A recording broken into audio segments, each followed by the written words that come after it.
The Rural Sustainable Energy Development Program is an energy development project aimed at improving access to renewable energy product for the Zimbabwe rural population. This program is a project targeting a population living in remote and isolated areas which will probably never be electrified through a conventional power grid extension. The main objective is of enhancing sustainable livelihoods for the rural poor population by increasing access to modern, affordable and sustainable renewable energy services in Zimbabwe by 2015. The project started in August 2011 and is expected to finish in July 2015. The project is being funded jointly by the European Union to a value of 1.5 million euro and Oxfam through projects direct to a value of 500,000 euro. The project is being implemented in Mutare Ward 22 and in Gutu Wards 12, 13 and 14 by specifically promoting the use of efficient solar and micro hydro energy technologies for the improvement of socio-economic activities of the rural poor population around the Ruti and Himalaya irrigation schemes in Gutu and Mutare districts. We have been working with practical action on the program that is the micro hydro project that they are implementing in the Himalaya area. We have been involving ourselves as a ministry by means of capacitating the individuals and the community at large. We are training the individuals in as far as their involvement is concerned, so that they can be amicably assisted by the organization. In the project we have two components, which is agriculture enhancement and also energizing the businesses. So we'll be having an energy kiosk that will power the businesses, basically, where people would then use the electricity for business use. There will be battery charging, there will be cold storage, as well as saloons. Then we have powering agriculture, where we are going to use the power to pump fields. We have two irrigations that are in place. One is gravity fed, means it doesn't need power. It just uses the gravity flow to pump, and the irrigation is 14 hectares. Then we have a phase B, where we'll be using the electricity to pump. 14 hectares again will be powered by the irrigation. As a social scientist, my main job is to try and build the capacity of the local community. First of all, to try and own the project and to identify gaps in terms of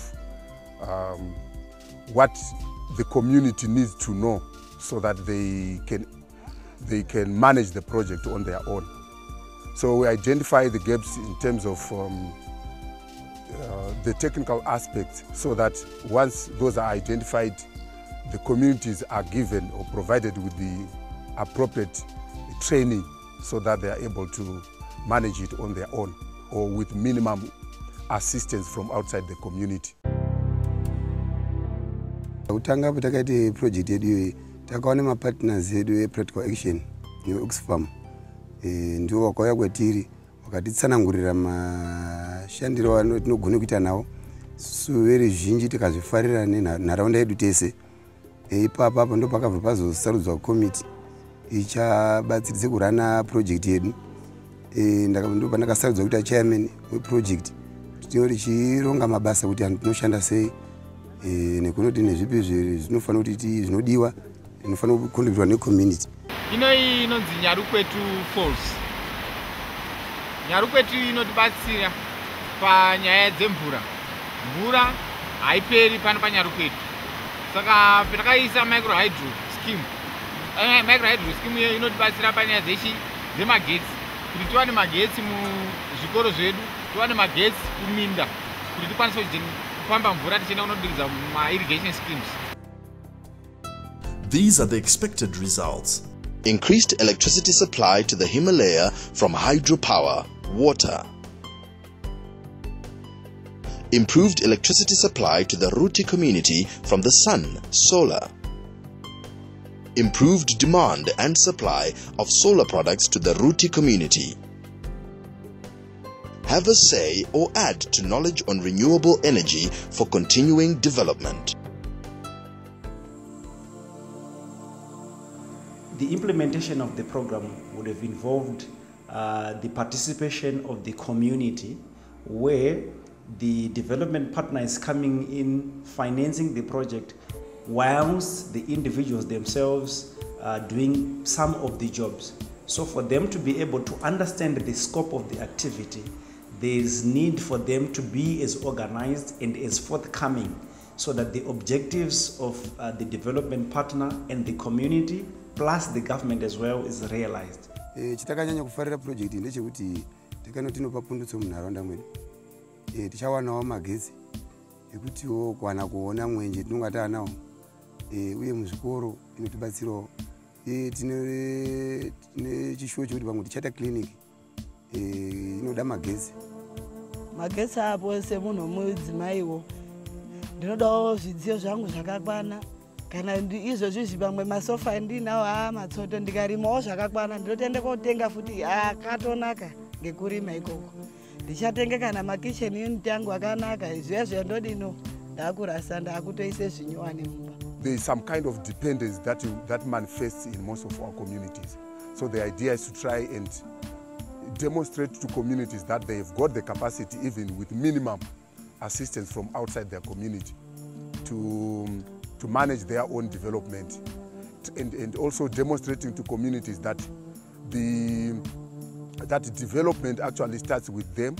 It is about them, and it is all meant to try and help the communities use resources that are available, or make the best use of what they can get in their own community, and transform their own life, their own livelihoods.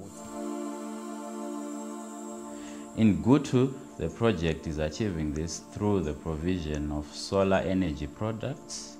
Kana tichitaura kuti green energy, tikwenza kutaura kuti moto une pundutso, moto wakanaka. Anditi moto uyu sei tichiti wakanaka, une zvakawanda zvaunotibatsira mukurarama kwedu. Saka chakanakira masola ndezvekuti anobatsira kuredusa huni dzamuchashandisa pamba penyu. Hamuchashandisa huni pakuona. Chechipiri, hamuchashandisa mari yakawanda kuenda kunotenga. Actually hamuchatomboshandisa mari kuti muende kunotenga parafini kana makenduru ekuti muone. Mari yamuri kubhadhara inopinda munonzi community fund.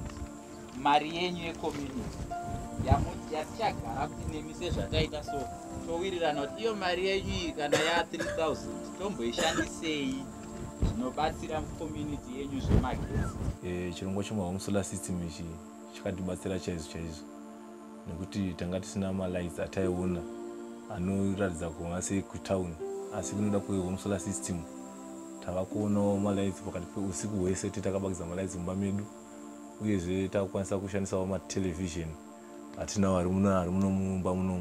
Maredhiyo mahombe anoshandisa magetsi, takushandisa maredhiyo mahombe anoshandisa magetsi, zvekuti vana vedu kana kuverenga havakuverenga usiku pasina chatinotyira kuti mwana anogona kutsva akavata, nekuti munharaunda medu munomu vamwe vakatopisirwa misha nekuda kwemakenduru akanga achisara akabaka, vamwe parafini dzaidhuka muzibani dzichizodzikwina dzapisa musha.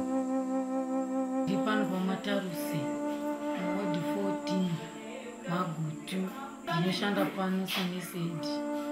Takaisirwa magetsi neOxfam, zvinotibatsira zvikuru kuona hatichati tichiuya kurapa varwere vedu zvino vasununguka kuuya kuti havachatamburi zvokuonesa pakunetseka kwavaita vachitenga makenduru. Izvino havachaiti izvozvo. Takawana rubatsiro kubva kuOxfam. Takawana solar electrification iyo yakaiswa mu administration block. tikakwanisa kuva necomputer lab uye library, tava nesolar lighting, tikawanazve zvakare solar powered water pump iyo iri kusupply ningi mvura. Takawanazve matengi maviri ari ma 5,000 liters each. Nesolar power tava kugonawo kuti kana tikatsvaka mareading materials, angava mapast exam paper, angava mamarking scheme nematextbook, tinogona kungofotokopa chero nguva iripi zvayo. Saka zvinoreva kuti vana vedu vava nezvekuverenga zvakawanda. Noti sevana veGomba High School tinopa kutenda kukuru kuvanhu veOxfam nerubatsiro rwavakatipa pakutigovera mvura namagetsi. Zviri kutibatsira zvikuru kwazvo pakudzidza technology iri kuitika munyika. Welcome to Ruti irrigation scheme, and in particular where we are right now, this is phase 3, and behind me here is the agribusiness center, which is essentially the hub of the activity that takes place in the entire Ruti irrigation scheme.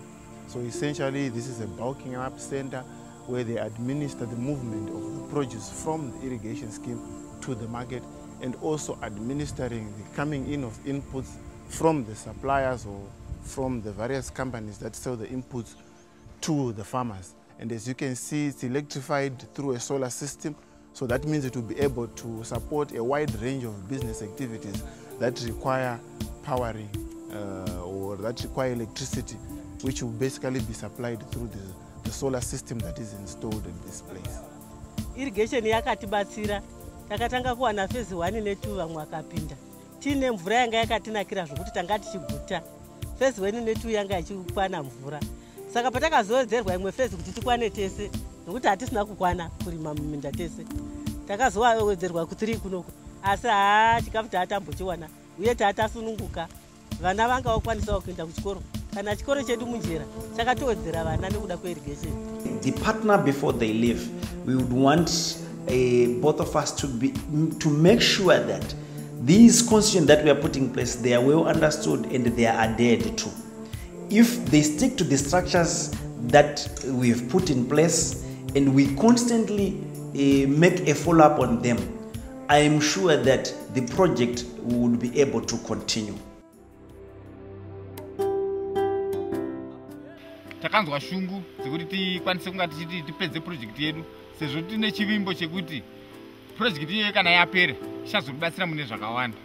Sanduko iyi inotosandura kudzidza kwedu zvakanyanyisisa, sezvo nguva ino tane mukana wekupindawo paindaneti tichisechawo zvimwe zvatinenge tichiwana zvinova zvinhu zvaitova dambudziko tisati tagoverwa rubatsiro neOxfam. Madzimai tinonga tichidawo kuti tingo amwe arimwo mukati mwenyu mwemakomiti machemo anga arimwo madzimai, asi anga akandomira ari arume chete. Mukwanowo nemadzimai ndokuti zviro zvimire zvakanaka. Mukanga muchindokwana arume ega hapana zvichimire zvakanaka. Saka inini hangu ndiri kuona chishuwo changu kuti ndirambe ndichibatira pamwe chete nevamwe semuyouth. Zvinhu zvakutondikudzawo nepfungwa dzangu kuti kushanda kwakanaka uye kushandipawo budiriro yakanaka mukati muupenyu. Newe practical action newe Oxfam tinovatenda zvikuru nekuti wakasimudzire nzvimbo yedu yeHimalaya. Nzvimbo yedu yeHimalaya yanga yakafa isina maproject, saka tinovatenda zvikuru nekuti simudzira kwavatiita.